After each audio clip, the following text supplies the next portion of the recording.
Bonsoir à tous, merci de nous rejoindre dans l'actualité. Le calife général de la confrérie Qadiriya en visite en Algérie début novembre prochain, une visite qui tend à faire le point sur les voies et moyens même d'aider à l'enseignement de la confrérie Qadiriya et sa diffusion.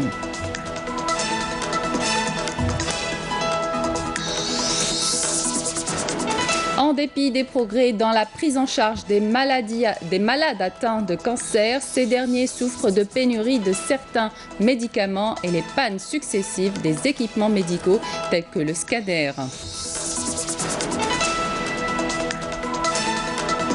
On abordera la question des moyens technologiques dans la promotion du tourisme en Algérie, comme le portail électronique qui se présente parmi ces outils utilisés chez certaines agences de voyage. Et puis on terminera avec de la musique symphonique, la flûte enchantée de Mozart, interprétée hier à l'Opéra d'Alger. Ce sera à la fin du journal. Bienvenue à tous. Le ministre mauritanien des Affaires étrangères et de la coopération, Ismail Ould Cheikh Ahmed, effectuera à partir de dimanche prochain une visite officielle en Algérie dans le cadre du renforcement de la coopération et de la concertation bilatérale. Le porte-parole de la confrérie Qadiriya au Sénégal et de l'ensemble de l'Afrique de l'Ouest, Mohamed Abderrahman El-Kounti, a été reçu ce vendredi par le ministre des Affaires religieuses et des Waqf, Mohamed Issa. Abderrahman El-Kounti a précisé que le calife de la confrérie Qadiriya, Haj Mbou El-Kounti, effectuera du 2 au 6 novembre une visite en Algérie, une visite qui entre dans le cadre du renforcement de l'engagement entre les deux peuples, sénégalais et algériens. Écoutez. Cette rencontre s'inscrit aussi dans le cadre des préparatifs de la visite du calife général de la confrérie Qadiriya dans la région de Touat, dans la wilaya d'Adrar, du 2 au 6 novembre de l'année en cours. Cette rencontre était une occasion pour consolider les modalités de recherche, de formation, d'échange entre les deux pays. Cette occasion se veut une opportunité pour consolider les liens de fraternité entre la confrérie Qadiriya en Algérie, laquelle se prolonge jusqu'en Afrique et au Sahel. Helios, filiale de Sonatrach, signe un contrat avec le groupe américain Air Products pour son raccordement au complexe GNLZ et GNL3Z de Bottiwa. Ce contrat d'investissement suivant la règle 5149 est d'un coût de 30 millions de dollars. Il permettra d'augmenter l'approvisionnement en gaz de la société Helios. Pour le délai de raccordement, il est de 10 mois pour le complexe GNLZ et de 18 mois pour le complexe GNL3Z. Ce contrat a été paraphé par le PDG de la société Helios et du directeur de Business Development du groupe américain que je vous propose d'écouter. Ce contrat consiste en la connexion de deux complexes, le complexe GLZ et le complexe GR3Z, pour la récupération de l'hélium contenu, le cost de charge. Le montant de ce contrat est de 30 millions de dollars. Les délais de réalisation de ces connexions, il est de 10 mois pour le GLZ et de 18 mois pour le GL3Z. Le bénéfice de ce projet, c'est qu'il est récupérable dans 24 mois. Aujourd'hui, c'est un jour très heureux pour Air Products et j'espère aussi pour Sonatrach. Je vous remercie pour votre confiance affichée et pour attendre ce soir. On est très heureux pour continuer et élargir notre partenariat dans d'autres domaines et en dehors d'hélium. Nous donnerons rendez-vous à la signature imminente, Inch'Allah, du contrat relatif aux unités de séparation de l'air. À Oran, le Salon international des énergies propres a pris fin, donnant naissance à plusieurs contrats de partenariat durant plusieurs jours. Des offres de coopération, des échanges et des projets se sont vus naître, traduisant ainsi la nouvelle politique de l'Algérie qui s'oriente vers les énergies vertes. Mouna Nawel Hamoudi. Plus de 6500 visiteurs ont été enregistrés au Salon international des énergies renouvelables, des énergies propres et du développement durable organisé à Oran. Un événement qui constitue un cadre propice au contact et au partenariat dans le domaine des énergies renouvelables. Au cours de ce salon, nous avons eu plusieurs offres de coopération de la part d'investisseurs algériens et étrangers, notamment tunisiens, et ce, dans le domaine de l'éclairage public. Nous avons eu l'occasion de connaître et d'échanger avec plusieurs opérateurs nationaux et étrangers et qui sont prêts à nous accompagner et financer nos projets d'énergie renouvelable. Nous sommes très heureux, nous, Suna Design, d'avoir l'opportunité de présenter notre offre à l'occasion de ce salon. C'est très intéressant, il y a beaucoup d'acteurs nationaux, régionaux de premier rang. Pour nous, l'Algérie, c'est un marché qui est prioritaire. Les différents dispositifs de soutien et de l'emploi de jeunes ont été présentés aux visiteurs en vue d'informer les jeunes intéressés par le domaine des énergies renouvelables des différentes opportunités d'investissement et d'emploi qu'offre ce secteur avantageux.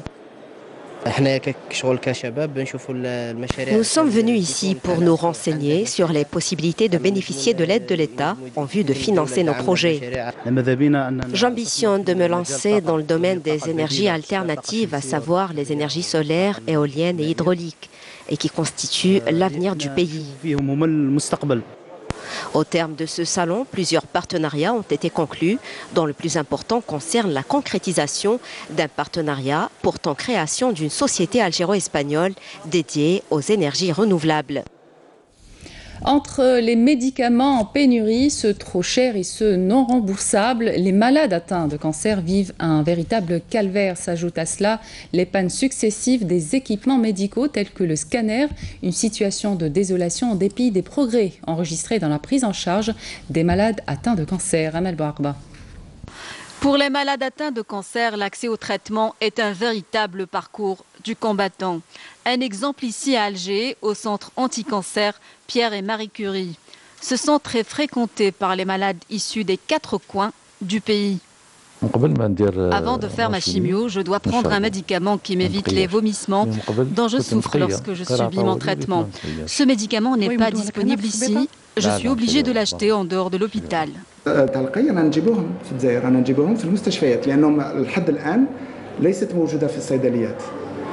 كان غير لو بروميير جينيراسيون الجيل الاول زعما مكافحه القي كان الجيل الاول موجوده في الصيدليات وهي من صنع جزائري اندوسيترون وكان لا دوزيام جينيراسيون الجيل الثاني في مكافحه القي اللي هي لابريبيتون لحد الان مازال ماهيش مسجله في الضمان الاجتماعي ولهذا راهي موجوده في المستشفيات سي بسيكولوجيك يعني يقول لك انا نشري البرانسيبس وما نشريش جينيريك الوغ كو هما لي دو sont contrôlés et sont validés. النقص يخص بعض الأدوية المبتكرة، الأدوية التي حديثة العهد في التسجيل، وهذا التسجيل له ضوابط، يعني لازم يجوز على واحد لي زيتاب باش يلحق للمستشفى. أي مؤمن له اجتماعيا.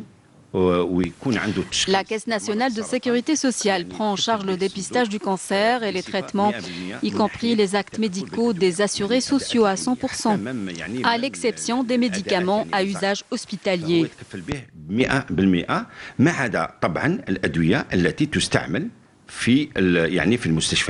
La catégorie des malades non assurés sociaux éprouve beaucoup de difficultés à avoir accès au traitement en raison des pénuries de certains médicaments anti-cancer ou de leur prix exorbitant. L'association Nourdoha vient en aide aux plus nécessiteux. Je ne dois pas arrêter mon médicament. Malheureusement, il n'est pas disponible et si par chance je le trouve en pharmacie, je n'ai pas les moyens de l'acheter car il est très cher.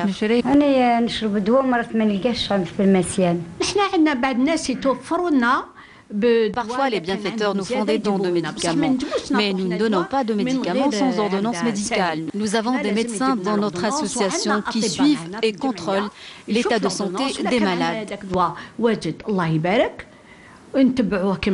Avec son certificat médical, sa pièce d'identité.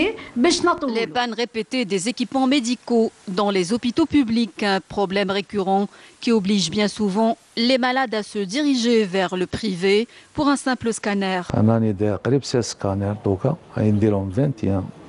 2 مليون 100 عندنا يقول لك سكانر اون بان ندير سكانر برا نديرو برا chaque fois برا السكانر اللي اون بان effectivement صافي عندنا كوميم واحد تقريبا عامين مي سي البروبليم ايتي ريغلي شرينا واحد الاداره تكلفت جبنا واحد يفاتر فونكسيوني ان شاء الله ابارتير دو 1 نوفمبر débit nouveau, boulevard fonctionnel, il est en cours d'installation. Ainsi, en dépit des moyens mis en œuvre pour améliorer la prise en charge des malades atteints de cancer, ces derniers continuent de vivre un véritable calvaire pour avoir accès aux soins, en particulier de radiothérapie. C'est lors de la 19e édition du Salon international du tourisme que la question des moyens technologiques a été abordée. Pour la promotion du tourisme en Algérie, le portail électronique se présente parmi ces outils utilisés chez certaines agences de voyage. Nassima Imloul. Depuis quelques années, les autorités algériennes se sont données pour pari de faire de l'Algérie une destination touristique prisée. Un thème qui continue à susciter la réflexion de nombreux partenaires socio-économiques. L'occasion a été également donnée durant le Salon international du tourisme et des voyages dans sa 19e édition, mettant l'accent sur l'élaboration d'une stratégie marketing, notamment sur Internet, à savoir le portail électronique.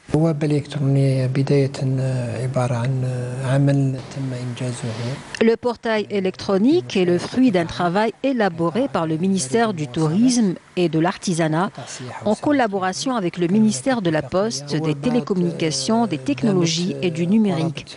Le portail compte environ 1200 hôtels situés à travers le pays.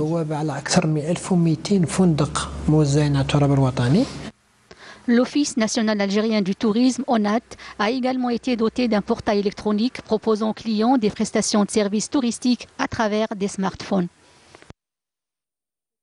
تطبيق إلكتروني عبر كل الهواتف النقالة ليساعد الزبون الجزائري ولا الأجنبي. C'est une application qui touche les téléphones portables. Elle va permettre aux clients locaux ou étrangers intéressés par la destination algérienne de connaître tous les programmes du séjour et également de réserver via Internet où il trouvera une fiche de renseignement qu'il pourra remplir et l'envoyer. On la réceptionne et nous le contactons.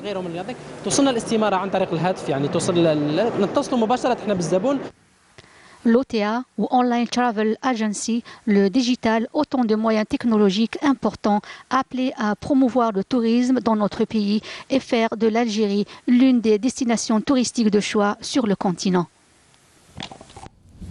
Au plan sécuritaire, des détachements de l'armée nationale populaire en coordination avec les éléments de la gendarmerie nationale ont saisi hier 3 véhicules, 11 613 comprimés pharmaceutiques, 5 marteaux piqueurs, 11 groupes électrogènes, 4 détecteurs de métaux, 6 pompes à eau, 1725 comprimés stimulants à Tamanrasset. Dans le même contexte, des détachements de l'armée nationale populaire ont arrêté un contrebandier et saisi 2 motocyclettes, une paire de jumelles et un téléphone satellitaire à Tamanrasset et Ingezem.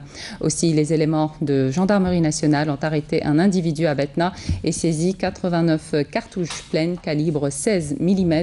Aussi, un détachement de l'armée nationale populaire a saisi 75 000 paquets de cigarettes à Biskra. Par ailleurs, des unités de garde-frontières et de la gendarmerie nationale ont déjoué des tentatives de contrebande de 9 894 litres de carburant à Soqaras, Télessa, Ataraf et Tamanrasset. D'autre part, des gardes-frontières et des éléments de la gendarmerie nationale ont intercepté 71 immigrants clandestins de différentes nationalités à Tamanrasset. L'actualité culturelle de ce week-end et de la semaine est résumée par Kamel Sui. Kamel, bonsoir, on commence avec la capitale. Bonsoir Amina, bonsoir à toutes et à tous. C'est une belle semaine culturelle qui s'annonce à Alger, en Algérie et même partout ailleurs. À Alger, demain, au Théâtre National Mahiddin Bouchtarzi, une pièce de théâtre venue de Suisse intitulée Zokwezo, ce qui signifie tout simplement « Chaque personne en vaut une autre ». Un titre évocateur dans un monde éclaté, l'histoire de 2 destins que tout semble séparer. Delphine et Boulas, la première est suissaise, le deuxième est béninois. Je ne vais pas vous raconter l'histoire, mais sachez que cette pièce qui a fait le tour du monde a commencé à Béjaïa en 2013 suite à une rencontre entre comédiens suisses et comédiens béninois. La mise en scène est signée Andrea Novikov. Et puis l'actualité culturelle qui se poursuit à Béjaïa avec un festival et un autre festival qui commence à Tizi Ouzou. Absolument, ça bulle à Tizi Ouzou depuis hier. La ville accueille le salon de la bande dessinée. Au programme de la BD bien sûr, des conférences, des expositions, des projections de films d'animation. Allez-y, si vous êtes en Kabylie, si vous êtes à Tizi Ouzou, si vous êtes de passage, cela se passe à la Maison de la Culture Mouloud Maamri et aussi à la bibliothèque municipale. À Béjaïa, on célèbre le 4e art. Des dizaines de pays sont représentés à cette 9e édition du Festival international du théâtre. La Suisse, l'Italie, l'Irlande, la Tunisie ou encore l'Égypte. Chacune des pièces jouées lève le voile sur des destins féminins car le festival donne la parole aux femmes et rend hommage aux femmes aussi. C'est à découvrir jusqu'à lundi prochain au théâtre régional. Je rappelle les tarifs, Amina, 200 dinars pour chaque entrée, 100 dinars seulement pour les étudiants. Et si vous êtes en famille, vous pouvez aussi avoir une réduction, 150 dinars seulement. Et il y a de la poésie à Djidjel, n'est-ce pas, Kamel? Absolument, ce sont les mordus du verbe et de la magie des mots qui se donnent rendez-vous jusqu'à demain à la Maison de la Culture Omar Oussadir. C'est la 2e édition de Qamariat Djidjel de la poésie. Il y a de la récitation, des poèmes bien sûr, mais aussi une réflexion profonde sur la poésie en Algérie, engagée par des chercheurs et des universitaires algériens. Faites un tour à la Maison de la Culture si vous êtes sur place. C'est toujours un plaisir de replonger dans le patrimoine oral immatériel. Et puis à Constantine, on a rendez-vous avec le 7e art pour enfants. En plus du divertissement, c'est un programme éducatif aussi. Exactement, le programme est baptisé Cinémum. C'est une association qui propose à partir de demain et tous les samedis du mois des projections, débats autour de films algériens et étrangers. C'est une éducation par l'image. Si vous avez des enfants, si vous pouvez d'ores et déjà réserver vos sièges au théâtre régional de Constantine. Et puis nous partons à présent en France pour découvrir le programme du Centre culturel algérien à Paris. Le CCA célèbre la chanson kabyle. Les retrouvailles, c'est un concert de Boualem Sheker demain à 20h30. Si vous êtes nostalgique de la musique algérienne, de la musique kabyle, allez-y, le prix d'entrée est à 15 €. On reste au Centre culturel algérien de Paris pour parler de théâtre, une pièce tirée d'un roman à succès de Joseph Andreas, de nos frères blessés. C'est une pièce tragique et fulgurante. Elle confronte l'humanité profonde d'un ouvrier algérien à l'impitoyable traitement d'une puissance coloniale. La mise en scène est signée Fabrice Henry. C'est à découvrir vendredi prochain à 20h30, prix de ticket d'entrée 15 €. Rendez-vous donc au 161 rue de la Croix-Niver, au 15e arrondissement de Paris. Donc une tournée est prévue aussi pour le public algérien à Oran, à Alger et dans d'autres villes. Calendrier à découvrir sur www.cca-paris.com. Kamel, merci. On se retrouve la semaine prochaine. Avec plaisir, Amina. On revient en Algérie et pour aller à la capitale des Medjouba qui a été ce week-end le théâtre d'un grand festival, une fête culturelle et religieuse que les Ouled Sidi Ahmed Mejdoub célèbrent annuellement. Mounana Walhamoudi. Célébrée depuis 1904 dans la localité de Asla à Naama, la Ouada de Sidi Ahmed Mejdoub s'est déroulée cette année dans une ambiance particulière. Depuis quelques jours déjà, des centaines de personnes ont commencé à affluer des 4 coins du pays. Cette Ouada est un espace de rencontre par excellence, l'occasion de rétablir la paix au sein de la société, de réunir les familles, de réconcilier les gens, et c'est également l'occasion des demandes en mariage.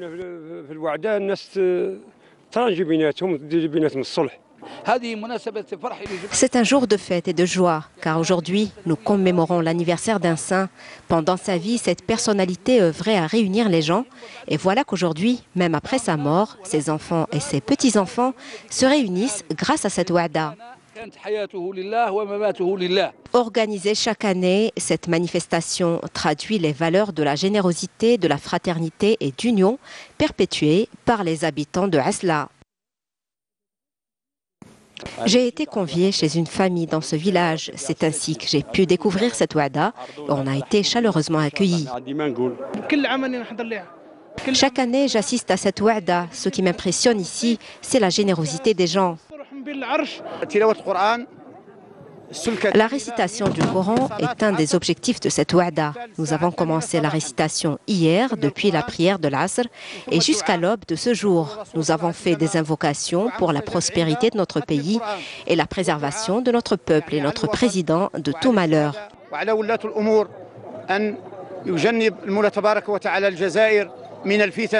Organisée par la Zawiya Sidi Ahmed Mejdoub, cette Wa'da a pour but de préserver les traditions et les coutumes issues des préceptes de l'islam, d'assurer la réunion annuelle de tous les Mjedba et de perpétuer le patrimoine de la région à travers l'organisation de la fantasia, de danse folklorique et diverses activités commerciales. Place au 10e festival de la musique symphonique. La flûte enchantée de Mozart a été interprétée hier à l'Opéra d'Alger par un ensemble instrumental franco-allemand devant un public enchanté. Commentaire Jazia Bayou.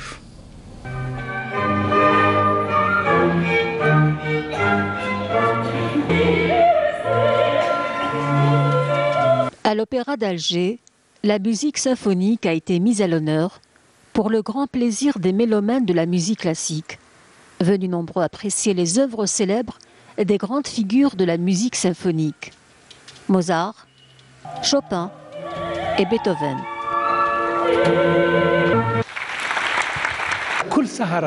Depuis le lancement du Festival de la musique symphonique en 2009, le public a toujours répondu présent. Nous pouvons dire que le festival et le public sont indissociables.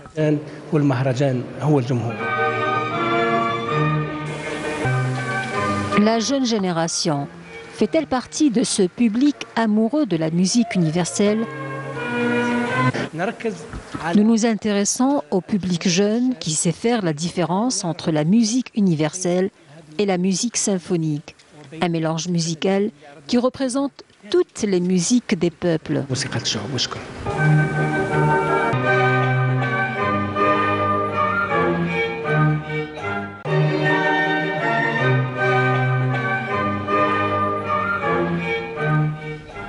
Un mot sport à présent, football, résultat de la 11e journée du championnat de Ligue 1 Mobilis qui s'est joué aujourd'hui. Le Net Hussein s'est imposé à 1-0 face au RC Belouizdad au stade du 5 juillet. Le MC Oran face à la JS Kabylie, ESM El Harrach et l'AS Schlef ont fait match nul. 0 partout, la JS Kikta a battu le SM Blida de 2-0. Et enfin, le RC Relisen qui s'est imposé également de 2-0 face au RC Cuba. Voilà qui termine cette édition. Merci de votre attention. Le rappel des titres avant de vous quitter. Le calife général de la confrérie Qadiriyya en visite en Algérie début novembre prochain, une visite qui tend à faire le point sur les voies et moyens à même d'aider à l'enseignement de la confrérie Qadiriyya et sa diffusion. En dépit des progrès de la prise en charge des malades atteints de cancer, ces derniers souffrent de pénurie de certains médicaments et les pannes successives des équipements médicaux tels que le scanner. Puis on a abordé la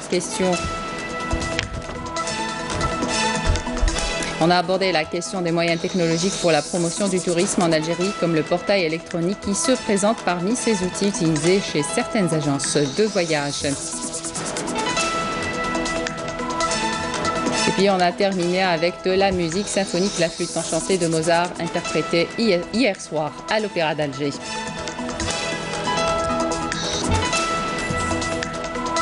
C'est la fin de cette édition. Merci de votre attention. Excellente suite de programme sur Canal Algérie.